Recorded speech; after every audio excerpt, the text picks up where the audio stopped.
أعلن معهد أماديوس بمقره الجديد بالرباط عن توصيته 18 الصادرة عن منتدى ميديز 2010 وكذلك عن محور واستراتيجية الدورة الرابعة من المنتدى لسنة 2011. L'objectif de cette conférence de presse était de présenter les recommandations issues du forum MEDES 2010. Ce sont des recommandations qu'on peut concentrer en 5 axes. Un axe Moyen-Orient, un axe résolution des conflits, un axe intégration régionale et économique, un axe coopération et développement et un axe efficacité énergétique et développement durable. Nous avons également présenté la stratégie de l'Institut Amadeus qui consiste en 2 points de faire accroître notre influence en tant que think tank, créateur de débats, en tant que laboratoire d'idées, mais aussi de pouvoir favoriser le développement du forum MEDES et d'en faire un rendez-vous incontournable dans les pays du Sud. ومن استراتيجية المنتدى أن يصبح أبرز خلية للتفكير في العالم بدعم مركز للدراسات والمنشورات ومختبر للبحوث وخلق جمعية مدنية تابعة للمعهد وأخيرا تنظيم ندوة جهوية حول العنف المسلح والتنمية خصوصا للأهمية الأمنية لمنطقة الساحل. لكن البعض أثار سؤال تمويل المعهد فأجاب نائب الرئيس pouvoir acquérir un certain nombre de financements est naturel et cela se pratique dans le monde.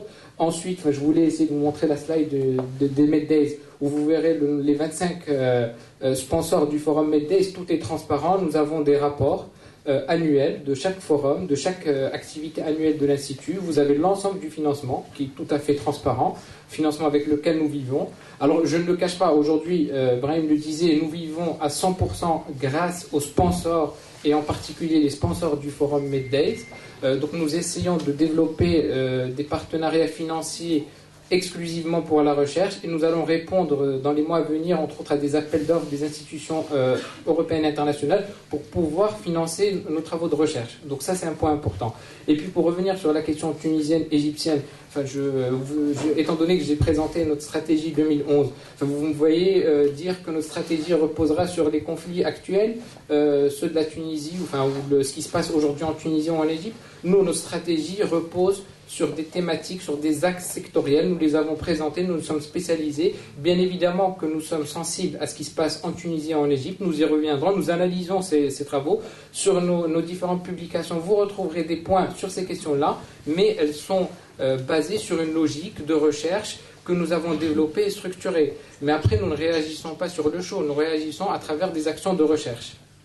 وبخصوص المحور الأول حول إطلاق مسلسل سلام بالشرق الأوسط واهتمام المنتدى بالقضية الفلسطينية التي تخللتها الكثير من السجالات صرح إبراهيم الفاسي الفهري Le forum MEDES qui s'est voulu dès sa première édition, un forum qui se concentre sur la thématique de la paix et du processus de paix au Moyen-Orient. Donc à travers la 3e édition de ce forum, nous avons recommandé 4 recommandations essentielles. La première, c'est la reconnaissance de l'État palestinien dans le cadre des frontières de 1967 et avec Jérusalem comme capitale avant le début de la prochaine session de l'Assemblée générale des Nations Unies. Et comme l'a dit le président Obama, qu'il souhaitait lors de son discours à l'Assemblée générale avoir en 2011 la Palestine comme État membre des Nations Unies. La deuxième recommandation, c'est le retrait de la part de la puissance occupante Israël des lignes avant la deuxième intifada. Donc la troisième recommandation, c'est bien entendu que l'initiative arabe de paix, qui est une initiative lancée en 2002 à l'initiative de la Ligue arabe, soit reconnue à sa juste valeur par les responsables politiques israéliens, mais aussi par la communauté internationale. Cette proposition qui est aujourd'hui sur la table est une proposition qui...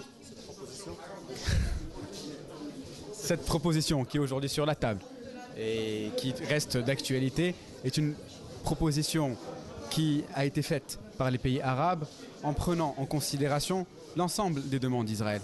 Donc aujourd'hui, c'est une proposition juste à l'État d'Israël de la prendre en considération parce qu'aujourd'hui c'est une voie pour accéder à la paix et ça montre la bonne intention des États arabes pour arriver à une solution politique négociée et à la création d'un État palestinien avec bien sûr Jérusalem comme capitale.